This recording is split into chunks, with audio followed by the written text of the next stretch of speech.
জীবন যুদ্ধে জয়ী হওয়ার সবথেকে বড় হাতিয়ার হলো আপনার আত্মবিশ্বাস। নিজের উপর বিশ্বাস রাখুন।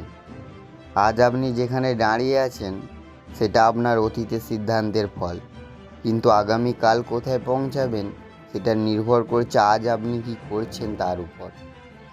পৃথিবী আপনাকে নিয়ে কী ভাবছে সেটা বড় কথা নয়, আপনি নিজেকে নিয়ে কী ভাবছেন সেটাই আসল। মনে রাখবেন, ব্যর্থতা মানে শেষ নয়।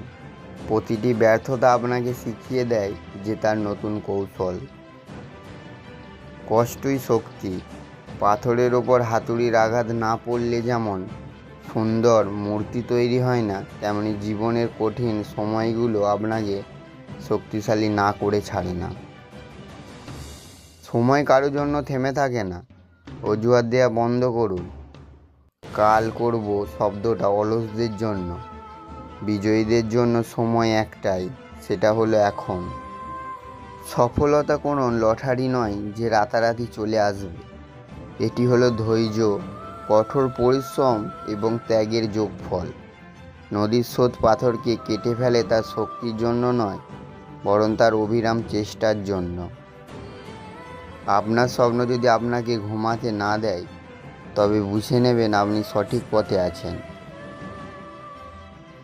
লোকে যখন বলবে তুমি পারবে না, তখন মুচকি হেসে মনে মনে বলুন আমিই করে দেখাবো। আজ থেকে এই শপথগুলি নিন। আমি অন্যের সাথে নিজের তুলনা করব না। আমার প্রতিযোগিতা শুধু আমার নিজের সাথে। আমি পরাজয় স্বীকার করব না যতক্ষণ না আমি গন্তব্যে পৌঁছাচ্ছি। ভয়কে জয় করব, কারণ ভয়ের উপরেই রয়েছে সাফল্য। উঠে দাঁড়ান, নতুন উদ্যোগ শুরু করুন। মনে রাখবেন, আপনার ভাগ্য আপনার হাতে গড়া।